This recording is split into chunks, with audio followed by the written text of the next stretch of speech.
क्यों आया था यहाँ? अरे क्यों आया था यार यहाँ पर? है तो तेरा तो 3 साल पहले उसके साथ तलाक हो गया था ना, दे दिया था उसने तुम्हें तलाक, निकाल दिया था उसने तुम्हें घर से बाहर, फिर क्यों आया हुआ यहाँ? तुम्हारा कुछ चक्कर चल रहा लगता है अब तक यहाँ। अरे बोलती है फिर लगा हुआ। नहीं, वो मुझसे मिलने थोड़ी आया था, वो तो सबिया के पास आया था, अपनी बेटी से मिलने आया था। वो तलाक तो मुझसे हुई थी ना, लेकिन अपनी बेटी के साथ रिश्ता तो खत्म नहीं हो सकता ना। बकवास बंद कर। बच्ची से मिलने आया था, अगर इसको बोल बच्ची से मिलने का तुझे इतना ही शौक है ना तो ले जाओ उसे, रखते अपने पास अपने घर पर। औलाद किसी की खिलाऊं बैठकर मैं? क्यों? अरे एक लड़की तो उसने अपनी नशे से ब्याह दी, उसको बोल अपनी दूसरी बेटी भी किसी लंगड़े लूले से ब्याह दे, छोड़ दे मेरा पीछा, उसको बोल बच्ची से मिलने आया था, अगर इसको बोल। खाना बन गया अम्मी?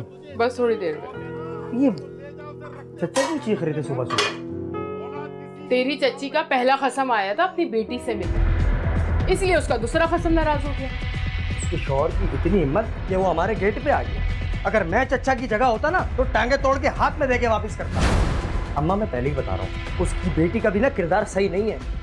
बेटा कभी कहीं थोड़ा बहुत औरत का तो एहतराम कर लिया करो, इज्जत कर लिया करो औरत की। तो गलत क्या कह रहा हूँ? माफूकुल फितरत है। अगर उससे कुछ सवाल कर लेना अम्मा कि पानी आया, लाइट कब गई, तो ऐसे हक्के बक्कों की तरह देखने लग जाती जैसे जिंदगी में पहली दफा इंसान देख रही है। मैं बता रहा हूँ अम्मा, ये एक ना एक दिन हमारी नाक कटवाएगी। नहीं भाई, सबिहा तो बहुत सीधी लड़की है, बिल्कुल अल्लाह मियाँ की गाय। तो उससे पूछा मैंने, जब दो बड़े बात कर रहे हो ना तो बच्चे ना बोले तो बेहतर होता है। जाओ छोटे का मुंह धुलाओ।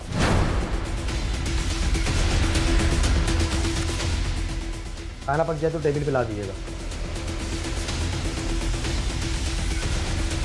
दूसरी शादी मैंने तेरे से इसलिए नहीं की थी कि तू बहुत हसीन है? एक बहुत बड़ी अदाकारा है, रानी है, शबनम है, हुस्न की देवी है। देख तू अपना पहले मुंह, तुझ पर तो मैंने तरस खाकर शादी की थी। अरे मेरी तो बीवी मर गई थी, उस वजह से मैंने शादी की कि मेरे उस 3 साला बच्चे को कौन संभालेगा। लेकिन मेरे उस 3 साला बच्चे को तो मेरी भतीजी संभाल रही है? और तुम लोग तो बोझ बन गए हो मेरे ऊपर। मैं आपके आगे हाथ जोड़ती हूँ, मैं माफी मांगती हूँ ना आपसे। बैठ जाओ। आइंदा वो नहीं आएगा। एक बात मेरी कान खोल कर सुन लो तुम, उसको कहना आइंदा मेरे घर के आसपास नजर ना आए, और अगर वो कहीं मुझे दिख गया तो मैं उसकी ऐसी दुर्गत बनाऊंगा कि वो जिंदगी भर याद रखेगा। और हाँ, उसके साथ साथ मैं तेरा भी वशर करूंगा, तेरी खाल खींचकर मैं उसके अंदर भूसा भर दूंगा, वो डाल दूंगा चीफ कौमों के सामने।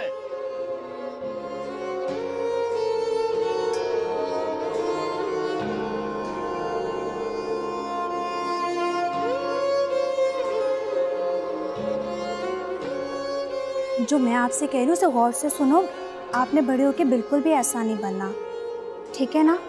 मैं कितना प्यार करती हूँ अपने छोटे से भाई से, कितना लाड करती हूँ, तो मेरा कहना मानोगे ना? चलो रेडी कर दिया मैंने तुम्हें, अब बाहर जाके खेलो, ठीक है?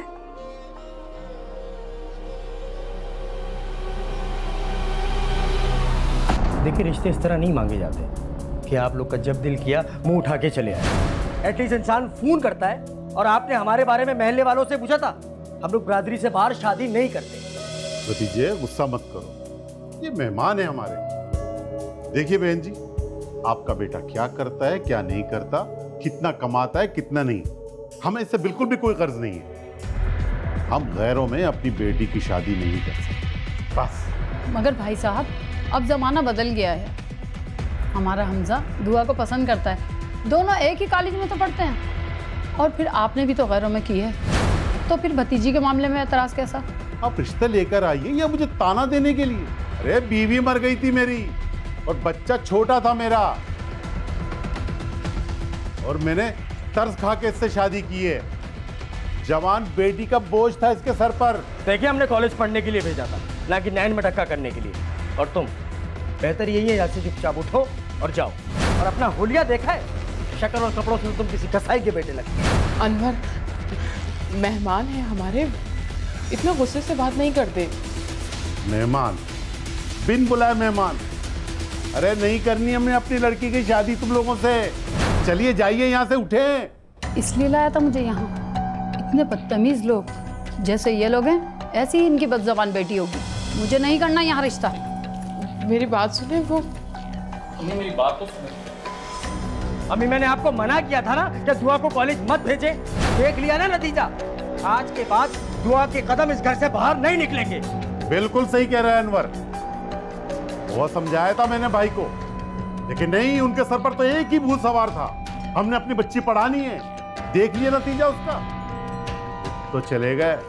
सारी जिम्मेदारी मुझ पर छोड़ के चले गए। अब मैं अपने बच्चे पालूं या इनके? इस तरह रिश्ते वालों को नहीं भगाते घर से। अब तुम यहाँ क्या कर रही हो? जाओ, जाकर अपना काम करो। सारी बातें हमारी सुन रही। चलो जाओ यहाँ से। अरे जाओ ना। यही परेशानियां क्या कम है?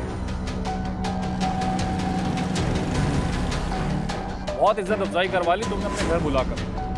तुम्हारे भाई और चच्चा दोनों मेरी और मेरी अम्मी की बेइज्जती करते रहे, और तुम खड़ी होकर सिर्फ तमाशा देखती रही। मैं बहुत मजबूर थी हमजा। चचा और भाई तो ऐसे जैसे औरत को इंसान ही नहीं समझते। और तुम्हें पता है, अगर उस टाइम में भाई के सामने कुछ भी कहती तो वो मुझे मारने लग जाते। हमजा, मैं तुम्हारे और आंटी के सामने बहुत ज्यादा शर्मिंदा हूँ। मुझे कुछ समझ नहीं आ रहा। कभी तो मेरा दिल चाह रहा है कि खुद को खत्म कर लूं। हाँ ठीक है, बहुत अच्छे। तुम खुद को खत्म कर लो तो फिर मेरा क्या होगा? तुम और तुम्हारी फैमिली दोनों बहुत ही खुदगर्ज हैं।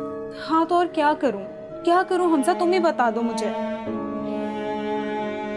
देखो, हमें ना तुम्हारे घर वालों को थोड़ा सा वक्त देना चाहिए सोचने के लिए। नहीं हमजा, अगर तुम 100 साल बाद भी बात करोगे ना भाई से, तो उनका जवाब ना में ही होगा। और अब तो उन्होंने मेरे घर से निकलने पर भी पाबंदी लगा दी है।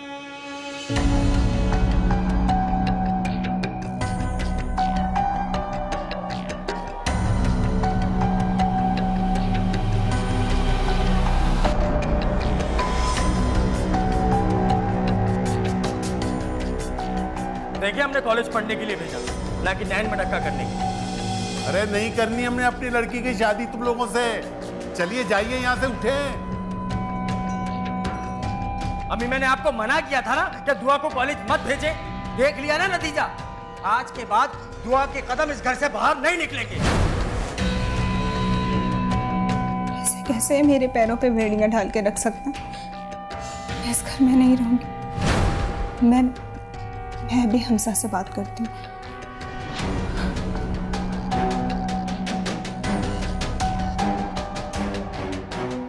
हमजा, मुझे अभी लेने आ जाओ। हम कहीं भागकर शादी कर लेते हैं।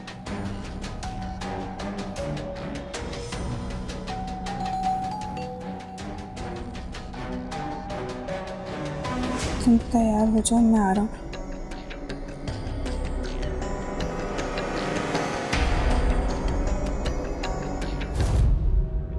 ताज़ीरात पाकिस्तान की दफ़ा 413 के तहत कब्जा की हुई जायदाद की खरीदो फरोख्त की पादाश में उम्र कैद या 10 साल तक कैद और जुर्माने की सज़ा हो सकती है।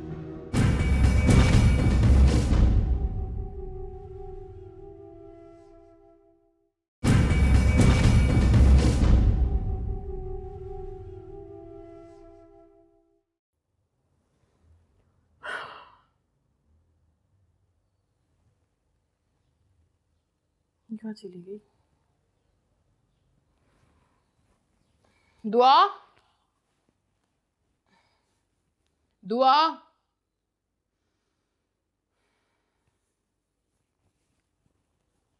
अरे भाई मेरी चाय भी ले आना।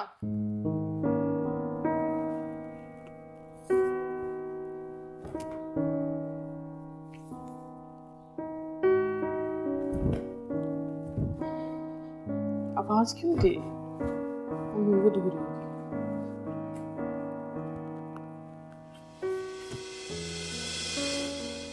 ये क्या है? इसका कोई पर्चा होगा, पढ़ाई वढ़ाई का।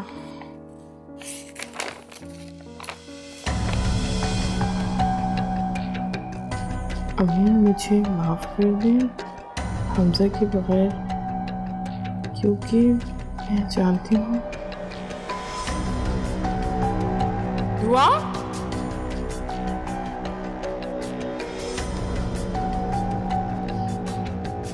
दुआ, अनवर, दुआ, दुआ।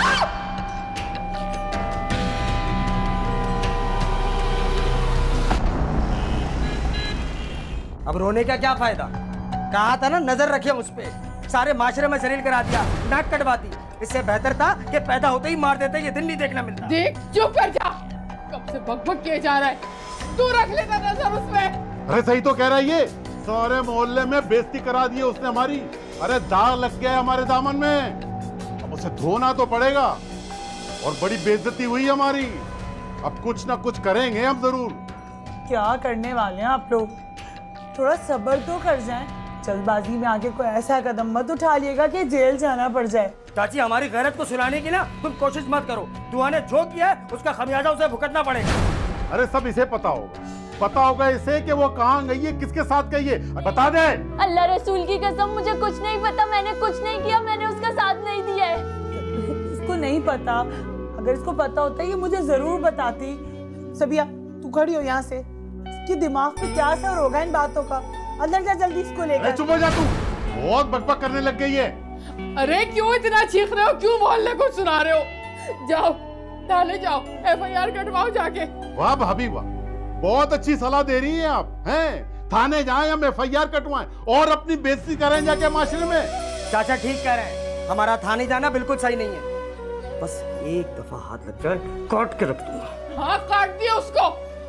हाथ लग जाए, जा देख उसको। अम्मी, आपकी वजह से हमें ये दिन देखना पड़ रहा है। औरतों के ऊपर से सख्ती कम कर दो, सब सही हो जाएगा। अरे तू मेरे माने की नहीं, जब तक तुझे जूती न पड़ जाए। भाभी उठे, चल अपनी माँ को जलील होता हुआ देख रहे तो। भाई। अरे छोड़ मुझे, भाभी अंदर चले आप। अरे कहीं तो ढूंढो। अरे जाओ, ले जाओ इसे। ले जाओ जाके। अंदर चले भाभी। इंसान अनवर, छोड़ दे। ऐसी औलाद को तो मर जाना चाहिए।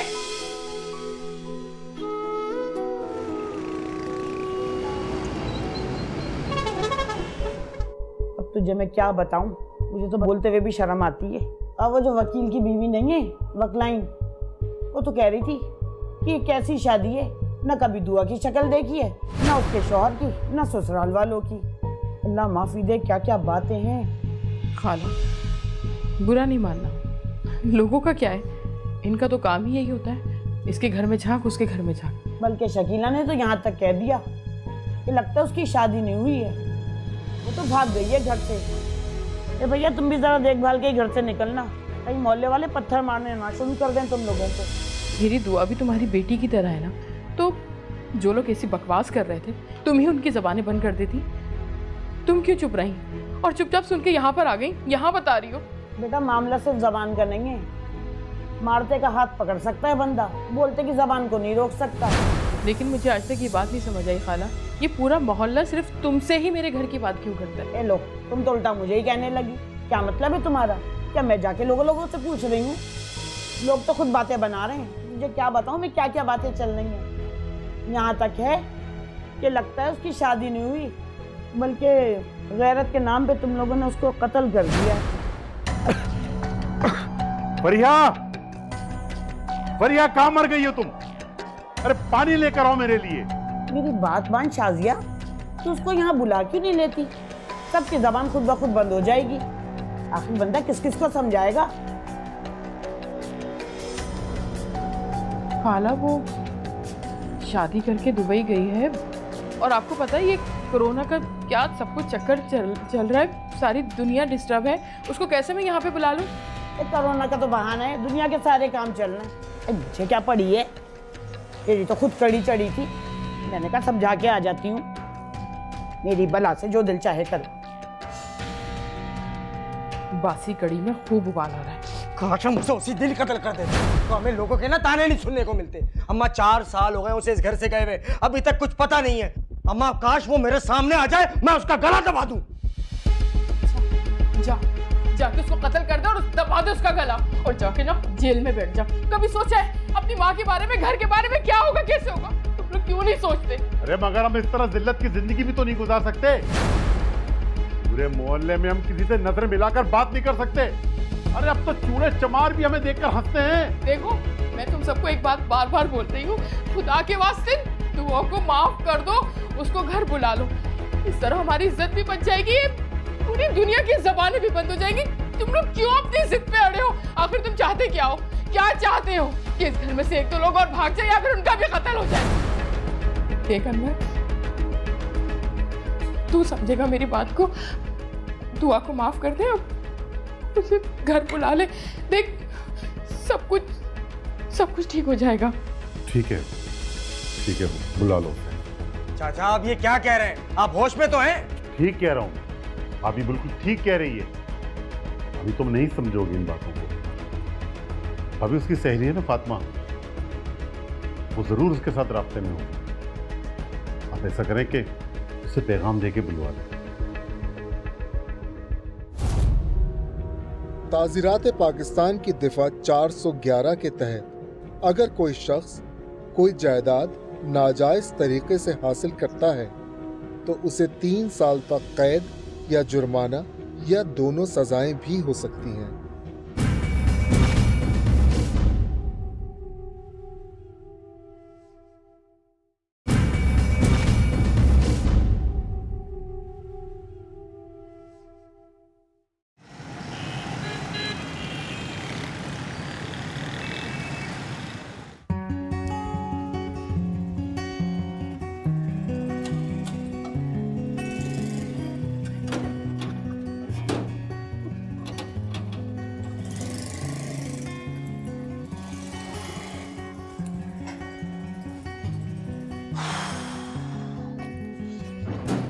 अस्सलाम वालेकुम। वालेकुम अस्सलाम। आपको पता है बहुत अच्छा कि आज आपने जो जल्दी ऑफिस से आ गए। एक गुड न्यूज़ है आपके लिए। हाँ भाई, गुड न्यूज़ तो फौरन सुनानी चाहिए। हमजा, अम्मी ने हमें माफ़ कर दिया है। हाँ, अम्मी ने अपनी बेटी को माफ़ कर दिया यार। पूरे 4 साल तक मैं तड़पती रही, मरती रही, लेकिन अब मेरा सांस बहाल हो चुका है। वो मुझे कराची बुला रही हैं, तुम्हें और मुझे कराची बुला रही हैं वो। अच्छा, देखा, मैंने कहा था ना एक दिन सब कुछ ठीक हो जाएगा। मगर देखो, हमें जल्दी नहीं करनी चाहिए इस मामले में। कहीं इसमें तुम्हारे चचा और भाई की भी कोई चाल हो सकती है। अरे नहीं हमजा, तुम मेरी उस सहेली को तो जानते हो ना, फातिमा। अम्मी की बात हुई है फातिमा से, उसी ने मुझे बताया कि चचा और भाई ने भी मुझे माफ कर दिया। तुम आओ, मैं फातिमा से बात करवाती हूँ तुम्हारी। अच्छा भाई, ठीक है, मुझे यकीन है तुम फातिमा से कहो कि वो पैगाम पहुँचा दे कि हम भी कराची पहुँच जाएंगे इंशाल्लाह जल्दी। वैसे भी यहाँ पर हम कब तक छुपे रहेंगे? मेरा कैरियर भी कराची में ही है, हम जल्द चलेंगे। और अब सारी बातें यही करोगी या कुछ? मुझे भूख लग रही है भाई, खाना वाना लगा दो। आप आए, मैं खाना बनाऊँ।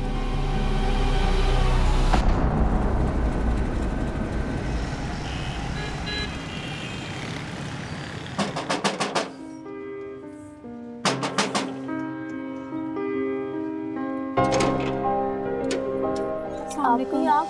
वालेकुम अस्सलाम। अम्मी कहाँ है? कौन है? अम्मी? कहाँ चली गई थी? मैं कहीं भी नहीं जाऊंगी आपको छोड़ के। अस्सलाम वालेकुम। अम्मी आ गई हो ना, कहीं भी नहीं जाऊंगी, आप देखना। कहाँ छोड़ कर चली गई थी तू हमें?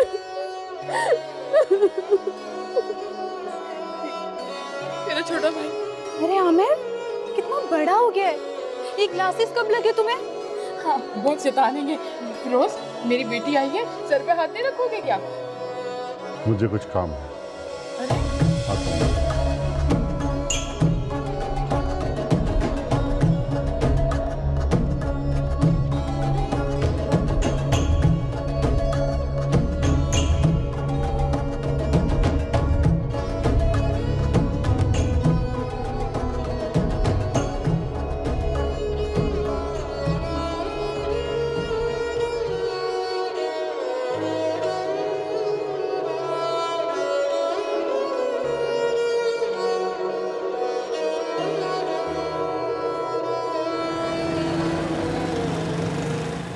मेरा तो दिल ही नहीं करता तो तुझे अपनी नजरों से दूर करूं। और ससुराल में तो सब सही है ना? जी अम्मी। हाँ देख ले, खुश है। अरे आमिर, कहाँ जा रहे हो? छोड़े, मुझे अंदर जाने दे। अरे कैसे छोड़ दूं? अम्मी ये बड़ा क्या हो गया, आप ही से अपनी बात ही नहीं करता। हाँ, और तुम्हें पता है जब छोटे से थे ना तो अपनी इसी आपी की गोद से तुम उतरा नहीं करते थे। और अब देख इतना शरारती हो रहा है। हाँ ना। और बताओ, अपने तोतों का अभी भी वैसे ख्याल रखते हो? मैं अब तोतों के साथ नहीं खेलता, अपनी पिस्तौल के साथ खेलता हूँ। ओहो, तोतों के साथ नहीं खेलता? वाकई में नहीं खेलता ये? ओहो। सारा ध्यान तो मेरी बहन रखती है तोतों का। अरे गन, ठा ठा ठा ठा ठा। अम्मी मैं आमिर के साथ खेल कर आती हूँ। हाँ हाँ जा जा। शाम के खाने में क्या पकेगा? बता दो क्या बनाना है। ठा ठा ठा। आमिर आप ही की आवाज भी नहीं सुनी और आ गए हाथ छुड़ा के। हाँ गंदे बच्चे। ये क्या काय की आवाज है? दुआ, क्या हो गया? किस चीज की आवाज?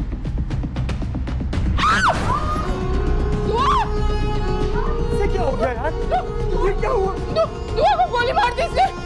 क्या क्या बहन के साथ? हैं? क्या क्या बहन के साथ? एम्बुलेंस को बुला, डॉक्टर को फोन कर। दुआ, डॉक्टर मैं कर रहा हूँ। क्या क्या बहन के साथ? क्या ये क्या क्या? दुआ, दुआ के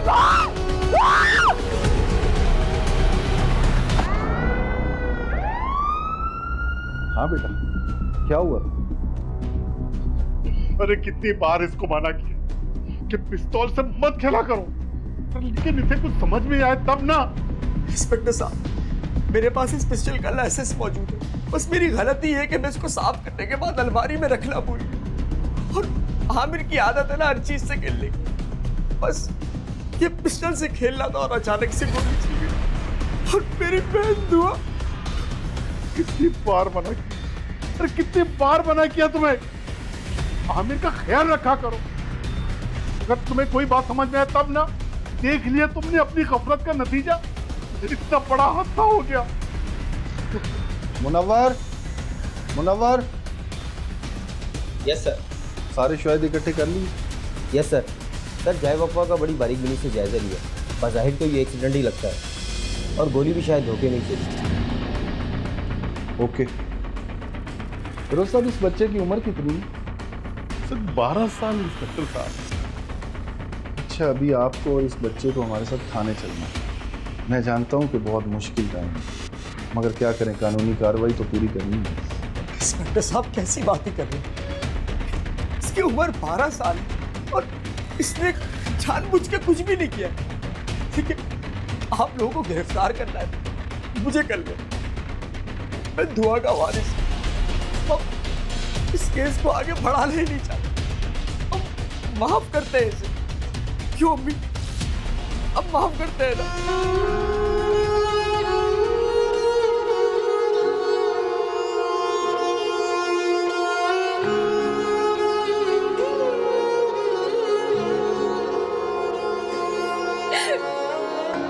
माफ किया।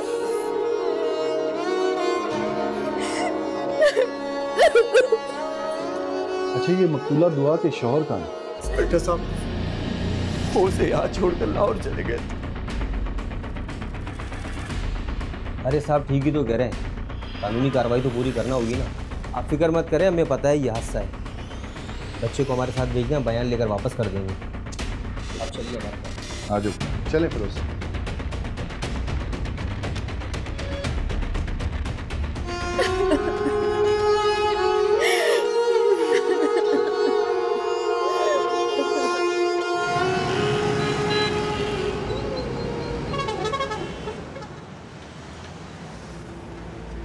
ये हादसा नहीं है, कत्ल था। गैरत के नाम पर कत्ल किया गया है दुआ को। देखिए, पुलिस ने पूरी इन्वेस्टिगेशन की है और यही मालूम हुआ है कि एक 12 साला बच्चे से गलती से पिस्टल चली और एक हादसाती तौर पर दुआ की मौत वाक़ई हुई। पुलिस ने बाकायदा इन्वेस्टिगेशन की है, इसी नतीजे पर निकली है और इसीलिए ये केस बंद कर दिया गया और इसकी फैमिली वालों ने पैरवी नहीं की। यही तो इनकी बदनीयती का सबूत है। नुकसान तो मेरा हुआ ना। शादी के बाद दुआ का मुद्दा ही तो मुझे होना चाहिए था, फिर कैसे उनकी वालदा और भाई की मुद्दत में मुकदमा दर्ज करा दिया गया? यही तो इनका मंसूबा था कि दुआ को किसी प्लानिंग के तहत यहाँ कराची बुलाया गया। मैं जैसे ही लाहौर गया अपना कारोबार कुछ वाइंड अप करने के लिए, तो अचानक मुझे खबर मिली कि दुआ का कत्ल करवा दिया गया। आप लोगों ने अपनी पसंद से घर वालों की मर्जी के बगैर भागकर शादी की थी? जी।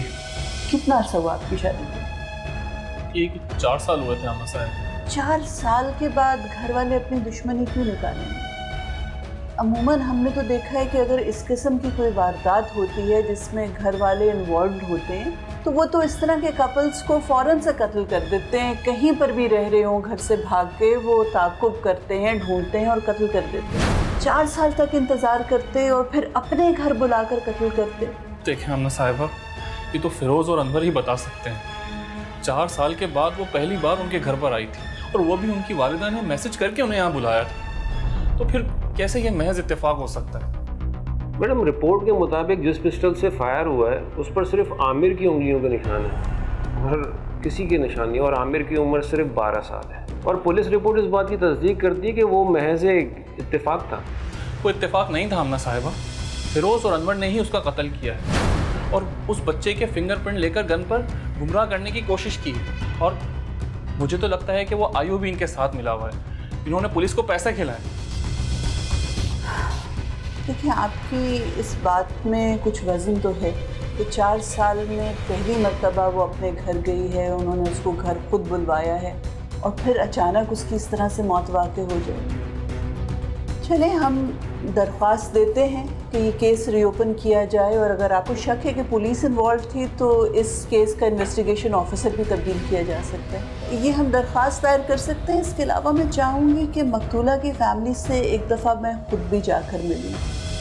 अंदाज़ा हो जाएगा कि वो लोग कुछ छुपा रहे हैं या वाकई में आपको सिर्फ उन पर शक है। जी अम्मा साहिबा, मैं बस इसीलिए आपके पास आया हूँ। मेरी बात नहीं सुनी जा रही पुलिस में।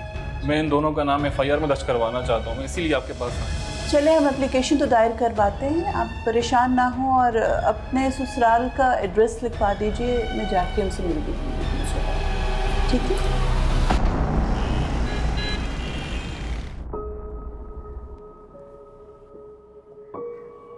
ये फरिया, बहुत बुरा हुआ बच्ची के साथ, पर नसीब के लिखे को कौन टाल सकता है। वो कहते हैं ना, जहाँ मौत होती है वहाँ बंदा खुद ही खिंच के चला जाता है। लगता है उस बच्ची की मौत इसी घर में लिखी थी। ए फरिया, तुझे क्या हो गया? ये लगता तू तो बिल्कुल ही बावली सी हो गई। किन सोचों में गुम है तू? कुछ नहीं खाला, मैं सोच रही थी कि मैं फिरोज से तलाक ले लूं। तेरा दिमाग तो सही है। ये कैसी बहकी बहकी बातें कर रही है? तुझे नहीं पता जमाना क्या बातें बनाएगा। ये कसम तू पहले ही छोड़ चुकी है, अब तू दूसरे को भी छोड़ के बैठ जा। बस कर दो खाला, चुप कर जाओ। तुम चीख चीख के पूरे मोहल्ले को सुना देना। खुशी से नहीं कर रही हूँ मैं बहुत मजबूर हूँ। वो हैवान मारता है मुझे, थक गई हूँ मैं, मुझसे नहीं सहा जाता। ये लोग तो यही कहेंगे ना। तेरी शादी को कौन सा भी 1-2 साल हुए? 6 साल हो गए, पूरे 6 साल तेरी शादी को। जमाना ये नहीं कहेगा कि 6 साल बाद इसे पता चला कि मेरी शादी किसी इंसान नहीं किसी जानवर से हुई है। अरे होश के नाखून ले ले, सोच ले अभी भी। बस कर दो खाला, लोग क्या कहेंगे क्या नहीं, मुझे इन बातों से अब कोई फर्क नहीं पड़ता।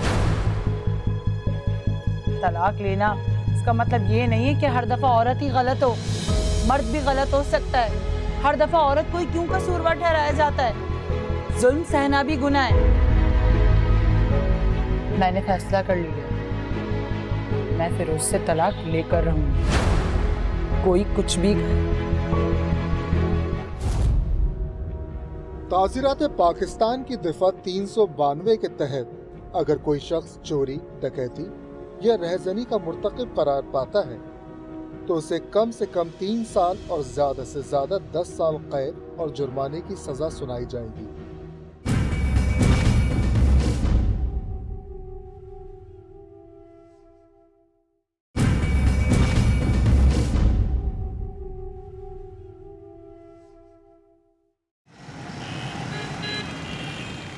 हाँ शहरियार, कोई बात नहीं, अगर दूर भी पार्किंग मिल रही है तो आप पार्क कर दें गाड़ी, आ जाएं फिर अंदर। Okay, sorry.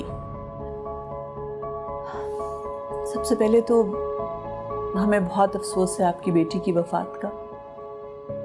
आपके जो दामाद हैं हमजा, उन्होंने जी दरख्वास्त दी है ये केस रीओपन करने के लिए। वो कहते हैं कि दुआ की मौत हादसाती नहीं थी, उसे कत्ल किया गया है।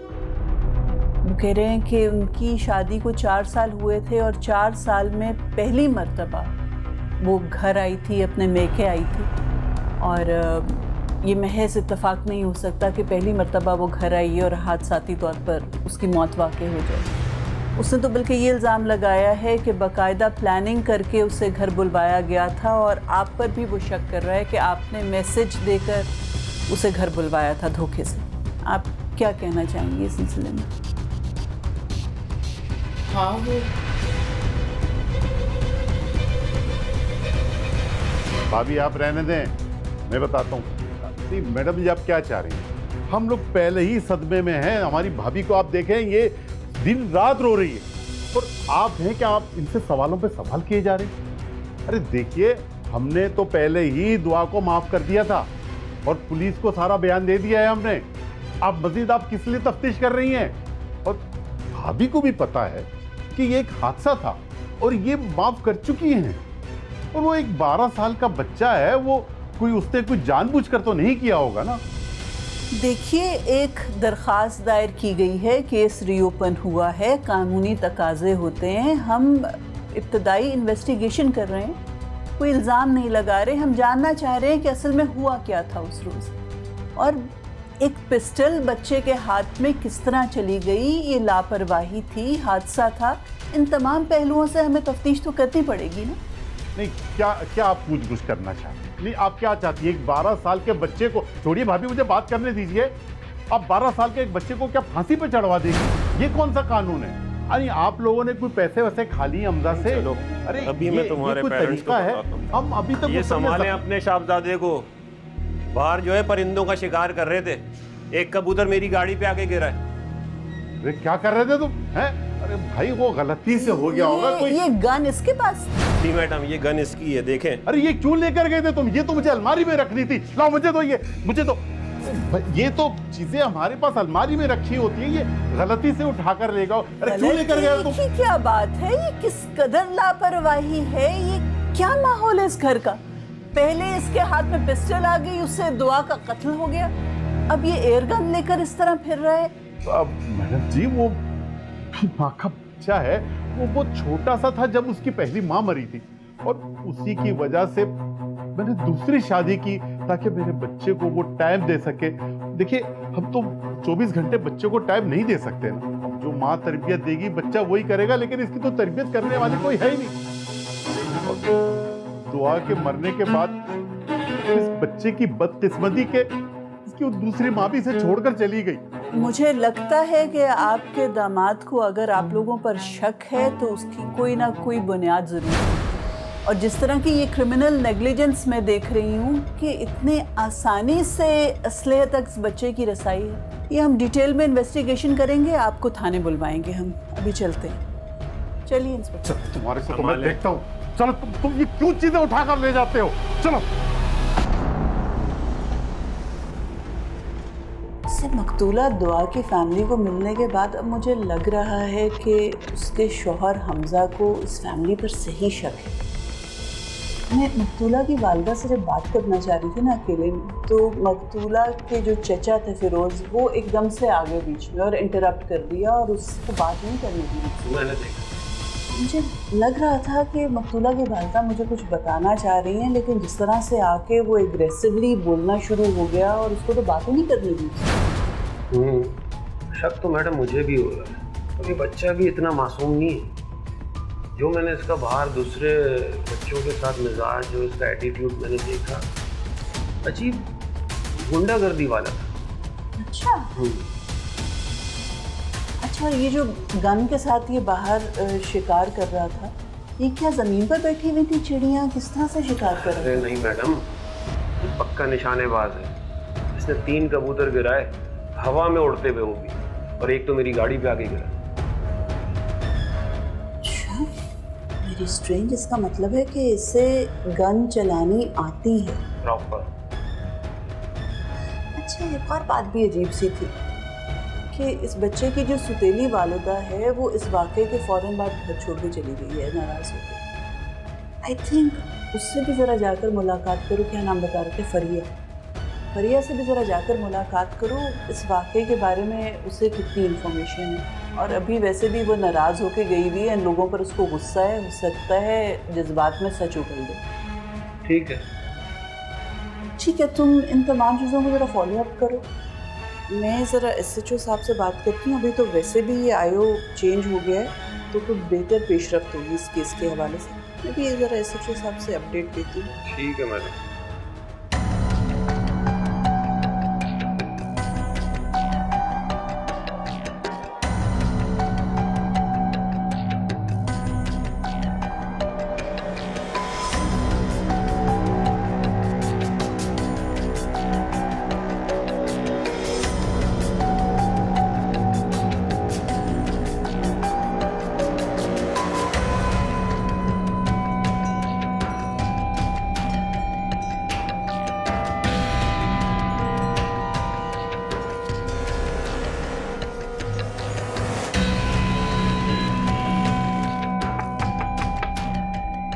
जी कौन? जी मैं एडवोकेट शहरियार। जी फरमाइए। जी मुझे आपकी मदद दरकार है। दुआ कत्ल केस के हवाले से कुछ बात करनी है। जी कत्ल?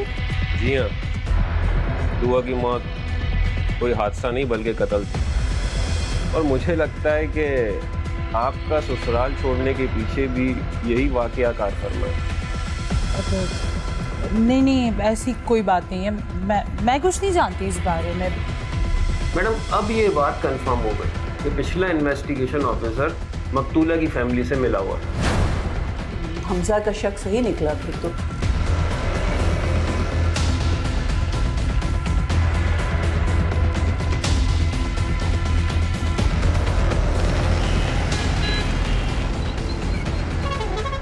तफ्तीश हमारी मुकम्मल हो चुकी है और ये बात साबित होगी मकतूला दुआ का गैरत के नाम पे कत्ल किया। तफ्तीश तो मुकम्मल हो गई है, लेकिन हमें अभी तक आपकी खामोशी पर हैरत हो रही है, क्योंकि उस बच्चे आमिर की सुतेली वालिदा फरिया ने भी इस बात की तस्दीक करती है कि आपकी बेटी को वाकई में मंसूबा बंदी के तहत गैरत के नाम पर कत्ल किया गया। हैवान था वो, मारता पीटता था मुझे, गालियां देता था, तशद्दुद करता था। सब बर्दाश्त किया मैंने, मगर उसने उस मासूम बच्चे को भी कातिल बना दिया। वो इतना हैवान है। आप गालिबन आमिर की बात कर रही हैं? जी, आमिर कब से नहीं मैं दुआ की गोद में खेलता था। उस आमिर ने सांप बनकर डस लिया उसको। ये सब अनवर का और फिरोज का किया धरा। उस बच्चे का ब्रेन वॉश करते रहे ये लोग।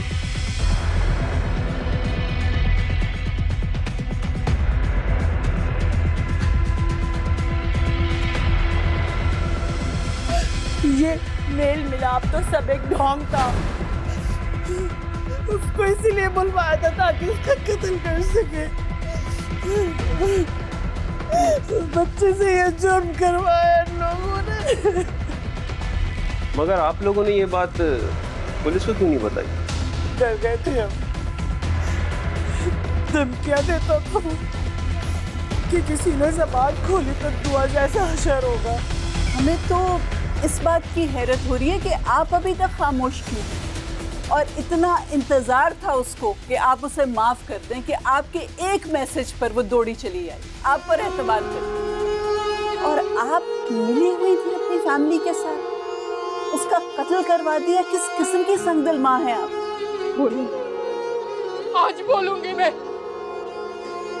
इन चचा भतीजे ने मुझे दबाव का शिकार बनाया हुआ था कि मैंने अगर अपना मुंह खोला तो ये मुझे जान से मार देंगे, लेकिन आज बोलूंगी मैं, क्योंकि मेरे बेटी को मार दिया गया।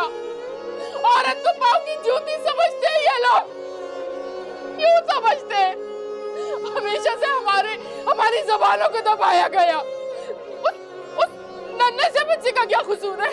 12 साल गए, 4 साल से उसे ट्रेनिंग दी जा रही है कि मेरी बच्ची को कैसे मारेगा वो। इनको सख्त से सख्त सजा दिलवाए। मुझे मुझे मुझे कानून की मदद चाहिए। बहुत जुल्म किया इन लोगों ने हम पर। क्या किया? और तू, अरे खून था तुम्हारा, चाचा है ना तू, चाचा है ना उसका सगा, कोई को मारते मेरे, मार दिया मेरी बच्ची को। ठीक किया हमने बुलाया था उसे मंसूबा बनाकर, उसने हमारी इज्जत को अपने पैरों तले कुचल दिया था।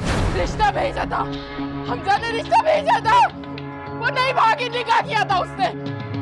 लोग क्यों नहीं समझ रहे? अरे हम बेगैरत नहीं है। इनको फांसी दिलवाई, ये तो पेट क्यों लाता ना, इसने मार डाला। हाँ मैंने मारा है। मैंने अम्मी आपको 1000 मरतबा मना किया था कि तू इस घर से बाहर नहीं जाएगी, लेकिन नहीं, आपने उसको जाने दिया। पूरे माशरे में हमारा तमाशा बना दिया, हमारी इज्जत को ललकारा था उसने, इसलिए मारा। इसका क्या कसूर था?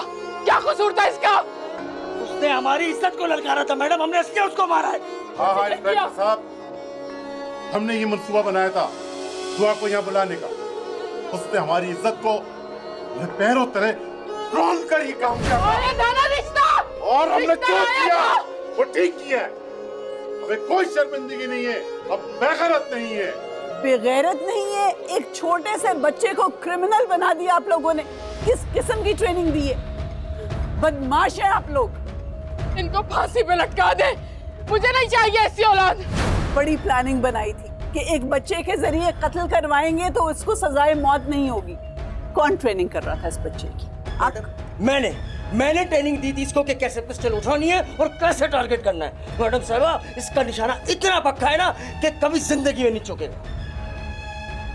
क्या मुस्तकबिल सोचा है इसका? क्रिमिनल बनाना है, जेल में बाकी सारी जिंदगी गुजारेगा ये। और आप लोग क्या आप सोचते हैं कि आप बच जाएंगे? इस प्लानिंग के बाद क्या आप दोनों की बचत हो जाएगी? अभी भी सजाए मौत मिल सकती है आपको। हम तो बच जाते मैडम साहबा, लेकिन आपने हमारे सारे खेल को खराब कर दिया। ले चलो। वकला के दलाइल, पेश किए गए शवाहिद और हालात व वाक़यात का जायजा लेने के बाद ये अदालत इस नतीजे पर पहुंची है कि दुआ का कत्ल एक सोची समझी साजिश है, जिसके लिए उसके चचा फिरोज और भाई अनवर ने 12 साल आमिर को इस्तेमाल किया। यह अदालत दोनों मुल्जिमान दफा 302 के तहत सजाए मौत का हुक्म सुनाती है। गो के आमिर इस कत्ल में मुलव्वस है, मगर उसने ये जुर्म ला इल्मी में किया है, लिहाजा यह अदालत आमिर की कम उम्री को मद्देनजर रखते हुए 7 साल की सजा सुनाती है, जो कि इसको जुवेनाइल जेल में काटना होगी। अदालत बर्खास्त की जाती है। अगर आप भी कोर्ट नंबर 5 में कोई केस पेश करना चाहते हैं तो हमें ईमेल करें court5@sama.tv।